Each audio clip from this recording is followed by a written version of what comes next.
할렐루야. 아멘. 네, 오늘 예배 드리신 여러분, 하나님의 은혜 함께 하시길 바라고, 특별히 복 있는 사람 함께 나누는 말씀을 통해서 은혜 받으시기를 바라겠습니다. 네, 오늘 설교 제목은 복 있는 사람입니다. 우리는 오늘 복에 대해서 함께 말씀을 나눌 것입니다. 우리는 복을 참 좋아합니다. 미국 사람들도 이렇게 기침하면 God bless you 이렇게 할 정도로 복이 참 좋은데, 어떤 분은 지금 교회 말고 전에 있던 교회는 예배는 항상 늦게 오는데 축도는 꼭 받고 나가셔야 된다고, 복을 받아야 되기 때문에. 그래서 무슨 일이 있어도 축도는 받으러 교회 오시는 그런 분이 기억납니다. 자, 그러면 하나님의 자녀인 우리가 지금 받은 복은 무엇이고, 또 앞으로 받을 복은 무엇인가? 또 복을 위장하고 늘 우리 곁에서 우리를 유혹하고 있는 가짜 복들은 무엇인가? 잘못된 복, 성경적이지 않은 복은 또 무엇인가? 오늘 말씀을 통해서 한번 생각해 보는 시간 되시기를 바라겠습니다. 누군가 전도할 때에 예수만 믿으면 엄청난 복을 누리고 산다라고 얘기해 준다면 아마도 모든 사람들이 무조건 믿을 것입니다. 예수 믿으면 부자 되고, 예수만 믿으면 건강해지고, 예수 믿으면 하늘마다 잘 되고, 성공하고, 장수하고, 한 번뿐인 인생 떵떵거리며 살 수 있다 이렇게 말하면 예수 안 믿는 게 바보가 되는 거죠. 우리 한국의 기독교 역사를 볼 때 기독교가 가장 폭발적으로 성장하던 60년대, 70년대, 80년대를 보아도 예수 믿고 복 많이 받으라는 말을 많이 들었습니다. 예수 믿고 천국 가셔야죠 말하면은 반응이 별론데, 예수 믿고 복 받으라고 하면 대부분 환영하고 좋아들 하십니다. 그리고 많은 사람들이 지금도 예수만 믿으면 부자가 되고 건강해지고 사업이 잘 되고 인생이 성공한다고 말하고 있습니다. 믿고 있습니다. 그리고 만약에 어떤 사람이 교회를 열심히 다니는데 그런 축복을 누리지 못한다면 그것은 그 사람의 기도가 부족했거나 아니면 그 사람에게 뭐가 문제가 있는 것이 아닌가 생각을 합니다.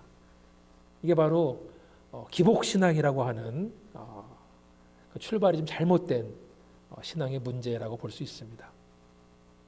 그런 잘못된 생각, 비성경적인 그런 생각을 가지고 있는 사람들이 전도도 하고 또 많은 사람들이 그 말을 듣고 교회에 나오기도 했습니다. 여러분, 이 세상에서 성공, 건강, 부자가 되는 것만이 성경적인 복은 아닙니다. 물론 예수 믿고 건강해질 수 있습니다. 부자 될 수 있습니다. 형통해질 수 있습니다. 그런데 이러한 복이 끝이 아니에요. 이러한 복들은 영원한 복이 아닙니다. 언젠가는 다 사라질 것들입니다. 즉 예수를 믿는다고 해서 반드시 세상적으로 성공한다는 말씀이 아니라는 것입니다. 제가 이 설교를 준비하면서 생각해 보니까 시간이 빨리 지나갔어요. 우리 지난 월드컵, 2002년 월드컵 한지 벌써 20년 됐습니다. 운동 경기를 하거나 아니면 누군가가 아주 유명한 상을 받는 자리에서 하나님을 향한 세러머니를 하는 경우가 많이 있습니다. 스타 플레이어가 결정적인 골을 집어넣자마자 무릎을 꿇고 기도하는 그런 아름다운 장면이 생각나기도 하고, 또 영화배우 혹은 가수가 아주 유명한 상을 받을 때 하나님의 이름 영광 돌리는 모습 보면은 참 감격스럽고 은혜스러운 순간이 될 수 있습니다. 근데 한 가지 생각해 볼 게 있습니다. 과연 하나님은 축구 시합에서 결정적인 골을 넣은 그 선수, 반드시 그 사람만 기뻐하고 영광 받으시는 것인가? 세상의 기준에서 성공한 사람이 많은 사람 앞에서 하나님을 찬양한다는 말 한마디만 하면 하나님이 기뻐하실 것인가? 그 선수 가장 하나님을 잘 믿고 완전한 삶을 살았기 때문에 축구를 1등으로 잘하는 것인가?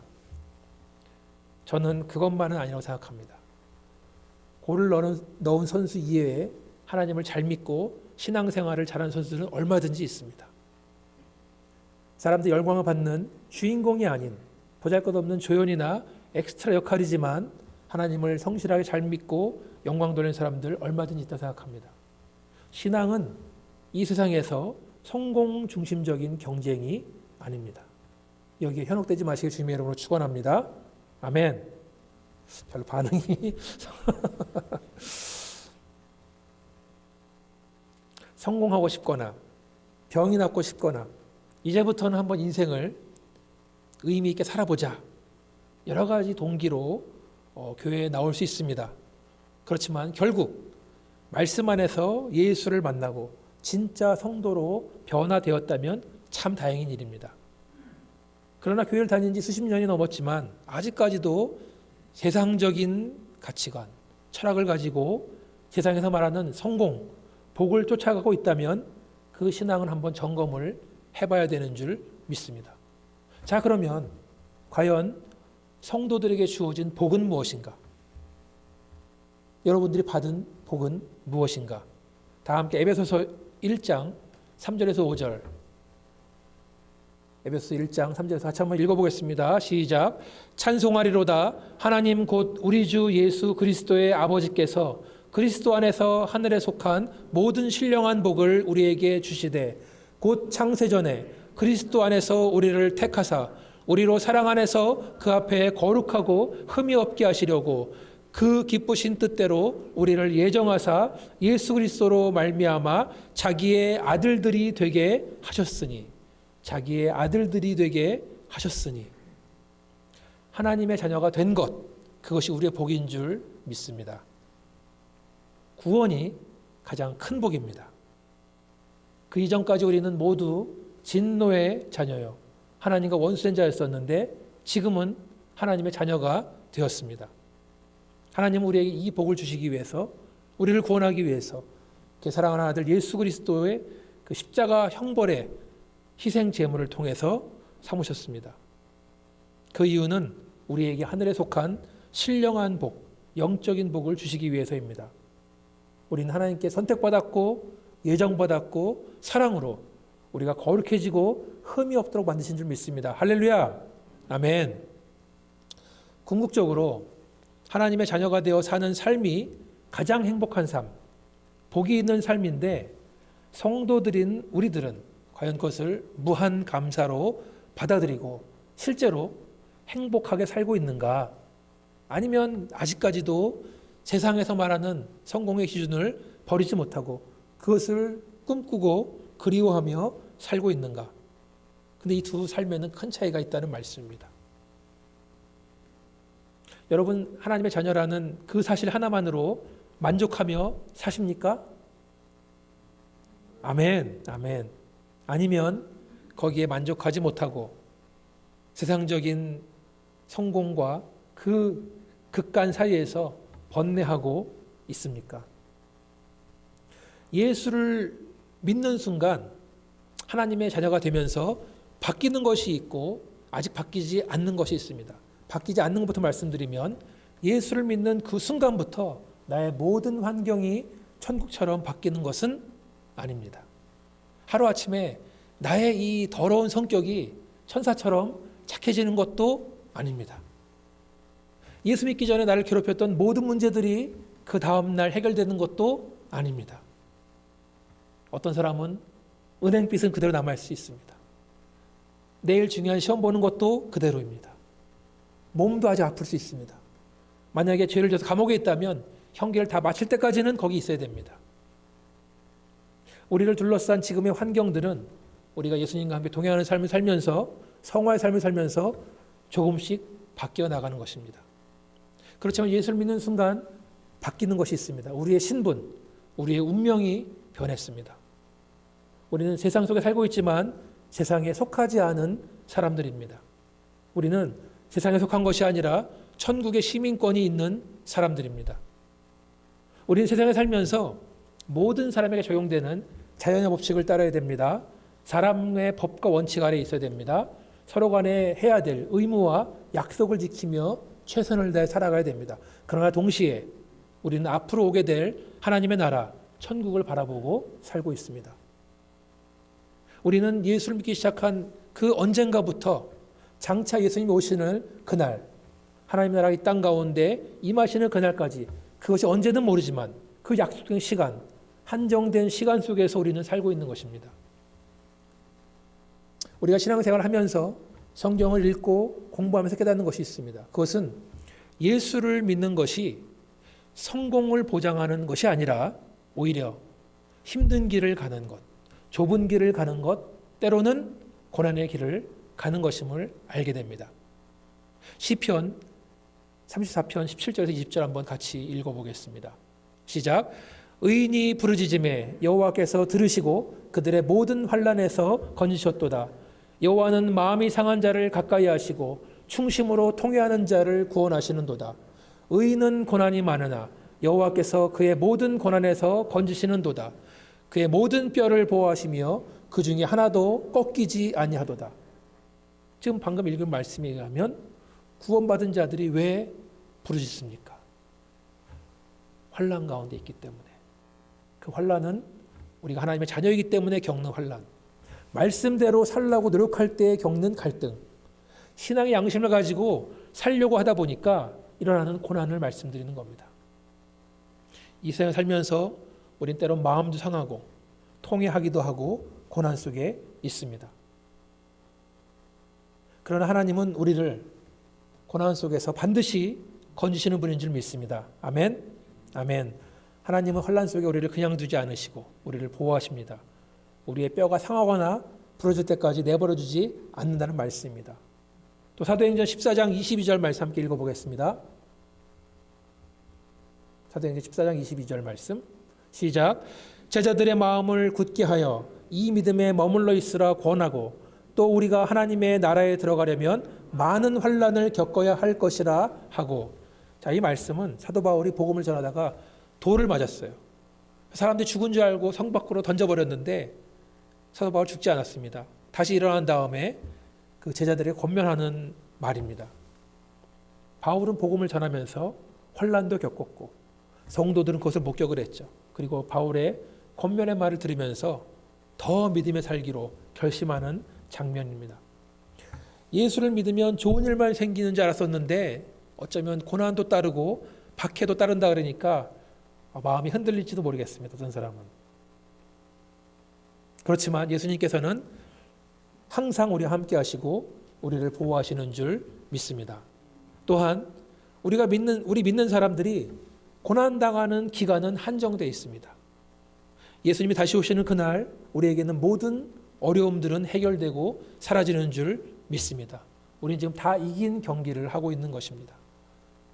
근데 한 가지 문제가 있습니다. 그것은 이 세상에서 의인이 복음을 위해서 고난당하는 것은 알겠는데 왜 악인들은, 악한 자들은 이 세상에서 승승장구를 하고 있느냐 이겁니다. 하나님이 나쁜 사람들은 빨리 벌 주면 좋겠는데 왜 그들은 아직도 잘 살고 있는가, 형통한가. 시편 73편 제가 이건 읽어드리겠습니다. 한번 잘 들어보세요. 하나님이 참으로 이스라엘 중 마음이 정결한 자에게 선을 행하시나 나는 거의 넘어질 뻔하였고 나의 걸음이 미끄러질 뻔하였으니 이는 내가 악인의 형통함을 보고 오만한 자를 질투하였음이로다. 그들은 죽을 때에도 고통이 없고 그 힘이 강건하며 사람들이 당하는 고난이 그들에게는 없고 사람들이 당하는 재앙도 그들에게는 없나니 그러므로 교만이 그들의 목걸이요 강포가 그들의 옷이며 살찜으로 그들이 눈이 솟아나며 그들의 소득은 마음의 소원보다 많으며 그들은 능욕하며 악하게 말하며 높은 데서 거만하게 말하며 그들의 입은 하늘에 두고 그들의 혀는 땅에 두루 다니도다. 그러므로 그의 백성이 이리로 돌아와서 잔에 가득한 물을 다 마시며 말하기를 하나님이 어찌알랴 지존자에게 지식이 있으랴 하는도다. 볼지어다 이들은 악인들이라도 항상 평안하고 재물은 더욱 불어나도다. 내가 내 마음을 깨끗하게 하며 내 손을 씻어 무죄하다 한 것이 실로 헛되도다. 나는 종일 재난을 당하며 아침마다 징벌을 받았도다. 내가 만일 스스로 이르기를 내가 그들처럼 말하리라 하였더라면 나는 주의 아들들의 세대에 대하여 악행을 행하였으리라. 내가 어쩌면 이를 알까 하여 생각한즉 그것이 내게 심한 고통이 되었더니 하나님의 성소에 들어갈 때에야 그들의 종말을 내가 깨달았나이다. 주께서 참으로 그들을 미끄러운 곳에 두시며 파멸에 던지시니 그들이 어찌하여 그리 갑자기 황폐되었는가 놀랄 정도로 그들은 진멸하였나이다. 하나님의 성소에 들어갈 때에야 그들의 종말을 내가 깨달았나이다. 시편 기자는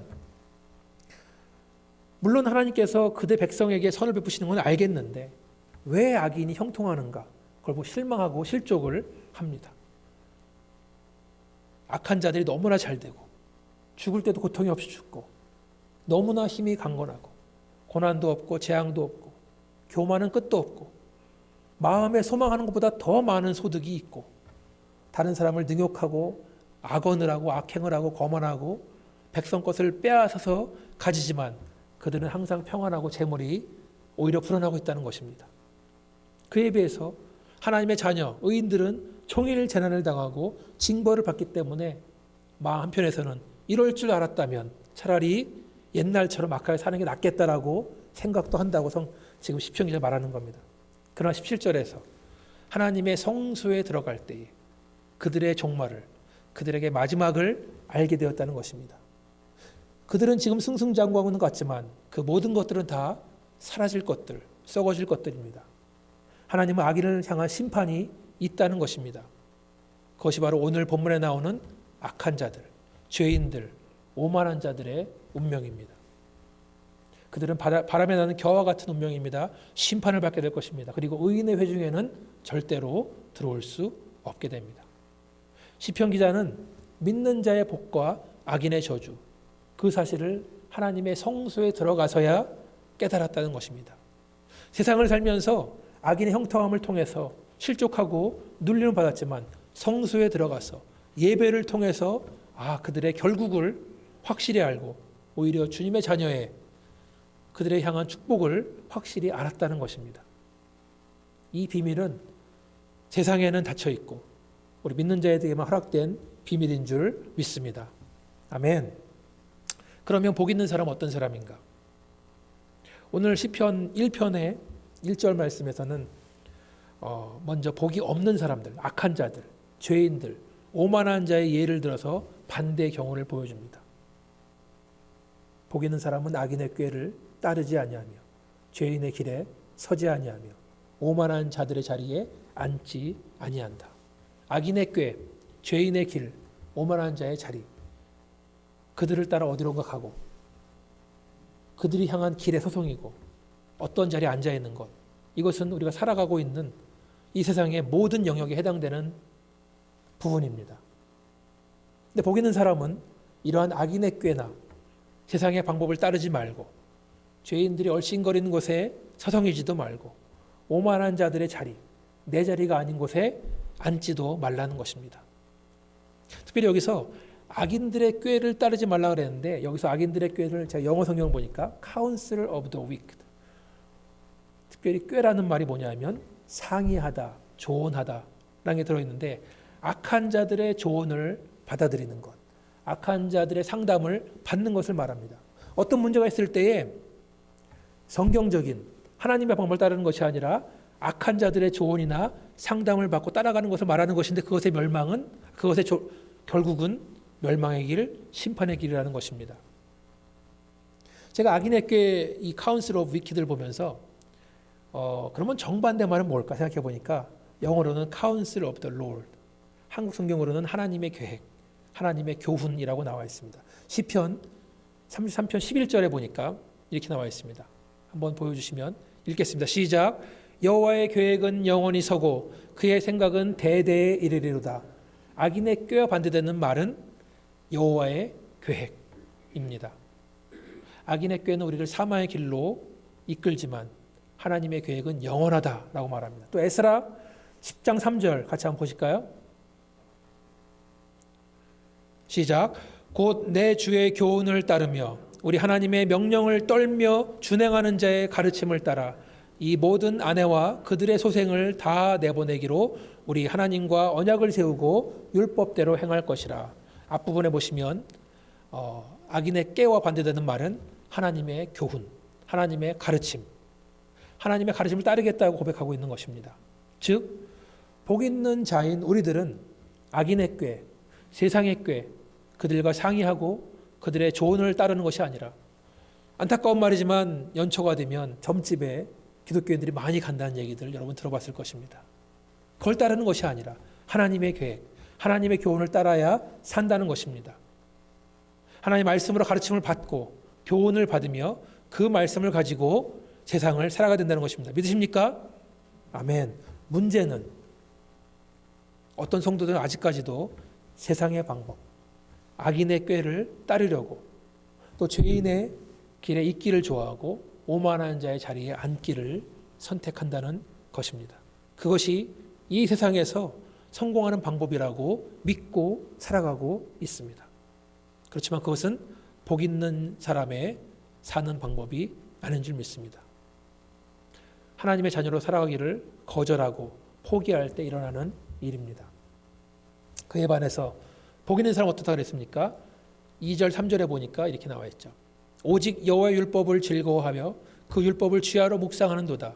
그는 시냇가 심은 나무가 철을 따라 열매를 맺으며 그 잎사귀가 마르지 아니한 것 같으니 그가 하는 모든 일이 다 형통하리로다. 복 있는 사람은 하나님의 말씀을 즐거워합니다. 세상에는 복 있는 사람에게 그 즐거움을 주는 여러 가지 중에 그 중에 하나가 하나님 말씀이라는 것이 아니라 오직 단 한 가지, 하나님 말씀만 우리에게 즐거움을 준다는 것입니다. 말씀 하나로 즐거운 인생, 만족한 인생이 되는 줄 믿으시면 아멘 하시기 바라겠습니다. 아멘. 복 있는 사람은 그 말씀을 아침 저녁으로 묵상한다고 했습니다. 여러분 묵상 매일 하시죠? 매일 성경 말씀을 따라서. 근데 묵상이라는 말을 제가 그 원어를 찾아보니까 그 히브리 말로 하가라는 뜻입니다. 말입니다. 하가의 뜻이 뭔가 봤더니 중얼거리다, 말하다, 묵상하다. 묵상한다는 것이 중얼거리다, 말하다, 묵상하다입니다. 묵상은 아무 말도 하지 않고 쥐중은 듯이 가만히 있는 것이 아니라 낮은 목소리로 중얼거리는 것. 다른 말로 읊조린다는 말입니다. 여기서 중얼거리다라는 뜻은 마치 사자가 그 먹이 앞에서 낮은 목소리로 으르렁댄다는 뜻입니다. 이사야서 31장 4절에도 하가라는 단어가 나와 있는데요. 제가 보면은 여호와께서 이같이 내게 이르시되 큰 사자나 젊은 사자가 자기의 먹이를 움키고 으르렁 할 때에, 여기 사자가 먹이를 움켜쥐고 으르렁거리는데 그 으르렁거린다는 말이 바로 히브리 말로 하가, 묵상이랑 같은 단어를 쓰고 있는 거예요. 왜 묵상이란 단어가 사자가 으르렁거리는 것과 같은 단어인가? 제가 그 이해를 돕기 위해서 유진 피러슨이라는 목사님이 쓴 책, 이 책을 먹어라라는 책을 좀 제가 읽어드리겠습니다. 영어 책이지만 한글로 따로 준비했습니다. 잘 들어보세요. 수년 전에 나는 커다란 뼈다귀를 무척 좋아하는 개를 키웠다. 그 녀석으로서는 운 좋게도 우리 가족은 살림이 우거진 몬타나의 산기슭에 살고 있었다. 숲으로 산책을 나갈 때면 그놈은 코요테가 물어 죽인 흰 꼬리 사슴의 사체를 발견하는 경우가 종종 있었다. 그 녀석은 자신의 전리품, 주로 정강이 뼈나 갈빗대를 입에 문 채 혹은 입으로 질질 끌면서 우리 앞에 나타났다. 아마 개를 산에 풀어놓고 이렇게 키우는 것 같습니다. 그놈의 체구가 작았기 때문에 자기가 물고 온 뼈다귀가 자기 몸집만큼이나 클 때가 많았다.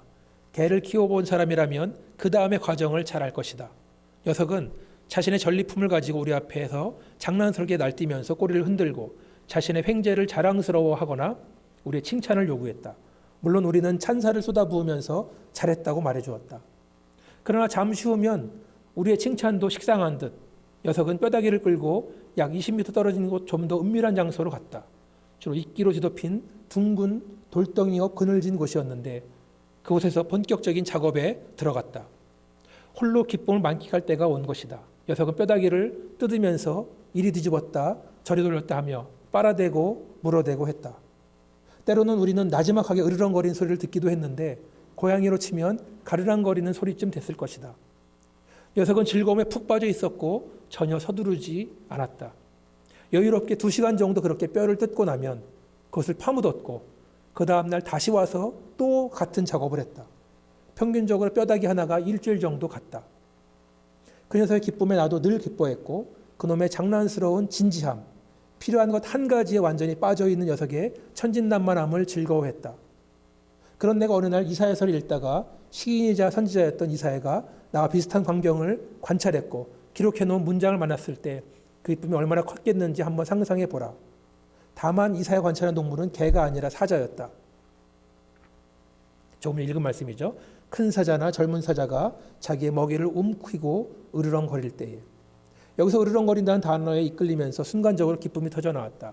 내 개가 자신의 소중한 뼈다귀를 가지고 나지막하게 그르렁거리면서 기쁨에 겨워 자신의 횡재를 물고 즐기고 음미한 그 일을 이사야서에 나오는 사자가 자신의 먹이를 가지고 그렇게 했던 것이다. 내가 특별히 즐거워했던 것은 여기서 으르렁거리다고 번역된 히브리 단어 하가가 눈에 들어왔기 때문이다. 이 단어는 시편 1편에서 복 있는 사람을 설명하면서 그들을 여호와의 율법을 즐거워하여 그의 율법을 주야로 묵상하는 도다라고 말한 것처럼 주로 묵상하다로 번역되는 단어였다. 그런데 이사야는 내 개가 뼈다귀를 물고 빠는 것처럼 사자가 자신의 먹이를 가지고 으르렁거리는 것을 설명하기 위해서 이 단어를 사용하였다. 사자가 자기 먹이를 앞에 두고 낮은 목소리로 으르렁거리듯이. 근데 그 으르렁거림은 분노의 목소리가 아니라 기쁨과 기대의 으르렁거림입니다. 자기의 먹이를 두 발로 움켜쥐고 침을 흘려가면서 그 맛을 상상하는 그 순간 터져나오는 그런 으르렁거림. 마치 강아지가 발견한 뼈다귀 하나 아무도 모르는 곳에 가서 마음껏 물고 뜯고 빨고 충분히 즐기다가 그걸 또 땅에 묻어버리고 나중에 아무도 모를 때 와서 또 꺼내서 그것을 물고 빨고 녹여먹는 그런 으르렁거림입니다. 이렇게 말씀드리면 어떨지 모르겠지만 우리가 평소에 사자를 가까이 하기는 힘드니까 우리 피로슨 목사가 키우던 강아지와 같이 뼈다귀를 사모하는 마음으로 말씀을 사모하기를 원합니다. 아무도 모르는 곳에 가서 말씀을 가지고 전혀 서두르지 않고 말씀에 푹 빠져서 즐겁게 시간을 보내다가 그 소중한 것을 아무도 모르는 장소에 숨겨놓고 또 찾아가서 또 그것을 즐거워하면서 기쁨으로 먹는 것처럼 물고 뜯고 맛보고 즐기고. 광고 문구 같은데요. 우리들도 하나님의 말씀을 진심으로 기뻐하고 주야로 그것을 물고 뜯고 빨고 녹여서 먹기를 바랍니다. 그것이 복 있는 자들의 비밀, 묵상하는 삶인 줄 믿습니다. 이 맛을 모르는 사람은 아무리 설명해도 먹어보지 않으면 그 맛을 모른다는 거예요. 그런데 어떤 사람들은 묵상이란 말과 명상이란 말을 헷갈려 합니다. 명상은 뭐고 묵상은 뭡니까? 그런데 명상은 자신을 비우는 것이라고 합니다. emptier. 자기를 비움으로써 평정심에 이르는 것이 바로 명상입니다. 인도에서 출발한 요가도 먼저 자기의 위를 비우고 시작하지 않습니까? 명상은 기훈련이나 기공체조를 통해서 또 그런 걸 통해서 동양의 사상과 연결되어 있는데 영적으로 위험한 행동입니다. 왜냐하면 그 비워낸 공간으로 뭐가 들어올지 모르기 때문에, 얼마나 악한 것이 들어올지 모르기 때문에 그렇습니다. 거기에 반해서 묵상은 자기를 채우는 작업입니다. 뭘로 채웁니까? 하나님 말씀으로 채우는 것입니다. 성령 충만함으로 채우는 것입니다. 언제까지 채우는 것입니까? 그 말씀이 말씀에 내가 철저히 순종할 때까지, 그 말씀이 육신, 즉 피와 살이 돼서 나를 완전히 변화시킬 때까지 채우는 것입니다. 이런 관점에서 볼 때 말씀을 묵상하는 것은 기도를 포함시킵니다. 낮은 목소리로 읊조린다 그랬잖아요. 말씀 묵상하면서 하는 기도는 하나님 말씀이 나를 다스릴 수 있도록, 내가 그 말씀에 순종할 수 있도록 하나님이 지금 내가 어떤 기도를 하기 원하시는지를 발견하는 기도인 줄 믿습니다. 여러분, 예수님의 기도가 뭡니까? 겟세마네 동산에서 그 쓴 잔을 옮겨주십시오. 그렇지만 하나님의 뜻이라면 제가 받겠습니다. 이 기도를 몇 시간 동안 하시는 거 아니에요. 사랑하는 여러분, 복 있는 사람, 저 여러분은 운명이 바뀐 줄 믿습니다. 이전까지는 어디서 근본 없이 살아왔는지 모르겠지만 이제 우리는 시냇가에 심기운 나무가 됐습니다. 시냇가 심기운 나무 어떻습니까? 철을 따라 열매를 맺습니다. 그 잎사귀가 마르지 않습니다. 건강하고 아름답게 자라납니다. 그리고 하는 모든 일이 다 형통합니다. 그렇지만 악인은 바람에 나는 겨와 같다고 했습니다. 심판을 견디지 못할 거라 했습니다. 죄인은 의인의 모임에 들어올 수 없다고 했습니다.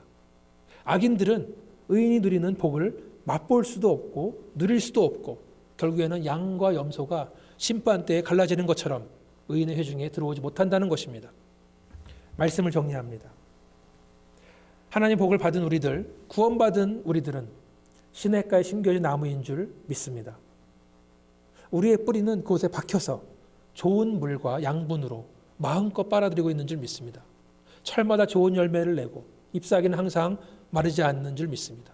또한 우리가 주 안에서 하는 모든 일들이 형통하는 줄 믿습니다. 말씀으로 만족하고 말씀으로 충만한 삶, 기뻐하는 삶인 줄 믿습니다. 내가 점검해야 될 것이 있습니다. 과연 나는 오늘 함께 나누는 말씀처럼 나는 시냇가에 심겨있는 나무인가? 아니면 아직도 악인의 길을 따라가고 있는가? 죄인의 길에 서성이고 있는가? 오만한 자의 자리에 앉아있기를 바라고 있는가? 아니면 하나님의 복 외에 무엇인가 나를 만족시킬 것이 있지 않을까라는 그런 마음으로 헤매고 있는 것은 아닌가? 함께 고린도후서 12장 9절 10절을 한번 읽어보겠습니다. 시작. 나에게 이르시기를 내 은혜가 내게 족하도다. 이는 내 능력이 약한 데서 온전하여짐이라 하신지라. 그러므로 도리어 크게 기뻐함으로 나의 여러 약한 것들에 대하여 자랑하리니 이는 그리스도의 능력이 내게 머물게 하려 함이라. 그러므로 내가 그리스도를 위하여 약한 것과 능력과 궁핍과 박해와 곤고를 기뻐하노니 이는 내가 약한 그때에 강함이라. 아멘. 사도 바울에게는 병이 있었습니다. 바울은 그것을 육체의 가시라고 표현을 했는데 그것이 지독한 눈병인지 간질인지 언어장애인지 어떤 병인지는 잘 모릅니다. 그렇지만 그 병은 그를 가시로 찌르는 것 같은 큰 고통이었습니다. 바울은 이 병이 낫게 해달라고 하나님께 3번 기도했다고 합니다. 그렇지만 하나님은 그 기도를 들어주지 않으십니다. 오히려 이렇게 말씀하십니다. 내 은혜가 내게 족하다. 때로는 하나님이 기도를 안 들어주시는 것이 기도 응답인 줄 믿습니다. 아멘. 아멘. 이럴 땐 기도 아멘이 작은 것 같은데 하나님께서 일부러 사도 바울에게 그 몸속에 날카로운 가시를 줘서 그로 하여금 약하게 만들었다는 것입니다. 왜냐하면 바울이 약해질 때 오히려 하나님의 능력이 그 안에서 온전해지기 때문에 그렇습니다. 만약에 우리가 매우 강하고 아무런 도움 받을 필요가 없고 하는 것마다 다 잘 된다면 하나님 능력이 나타나지 않습니다. 그러나 우리가 연약하다고 할 때, 약할 때에 예수의 능력이 우리 안에 머문다고 했습니다. 이것을 깨달은 바울은 오히려 그의 약한 것들, 그가 당한 능욕, 궁핍, 박해, 곤고를 오히려 기뻐했다고 했습니다. 왜 그렇습니까? 그가 약해지는 그 순간이 바로 예수의 능력이 온전하게 나타나기 때문인 줄 믿습니다. 하나님의 은혜는 이미 우리들에게는 족한 은혜인 줄 믿습니다. 하나님께서 우리에게 주신 복은 이미 과분한 복인 줄 믿으시면 아멘 하시기 바라겠습니다. 아멘. 우리는 이미 시냇가에 심겨진 나무입니다. 우리의 삶이 아름다운 열매를 맺는 삶, 잎사귀가 마르지 않는 삶, 그리고 하는 모든 일에 형통한 인생이 되시기를 주님의 이름으로 축원합니다. 그리고 우리에게 주어진 삶, 여기에 감사하고 만족하는 인생이 되시기를 축복합니다. 오히려 우리가 약할 때 온전하게 역사하시는 예수 그리스도의 은혜가 충만한 삶 되시기를 주님의 이름으로 축원합니다. 같이 한번 기도하시겠습니다. 아버지 하나님, 우리는 복 있는 사람인 줄 믿습니다. 예수의 십자가 구원을 통해서 우리는 이미 흘러넘치는 은혜와 복을 받은 줄 믿습니다. 시냇가에 심겨진 나무라 하셨는데 우리가 하나님의 기대에 맞게 아름다운 열매를 메고 그 잎사귀가 마르지 않는 나무가 되도록 인도하여 주셔서 우리가 세상에서 말하는 악인의 꾀를 따라가거나 죄인의 길에 서성이거나 오만한 자의 자리를 멀리 피할 수 있는 용기와 결단하는 마음을 주시기를 간절히 원합니다. 이미 복을 받은 자들인데 그 복을 누리며 풍성한 인생을 살도록 하나님 인도하여 주셔서 예수님 이름으로 기도합니다. 아멘.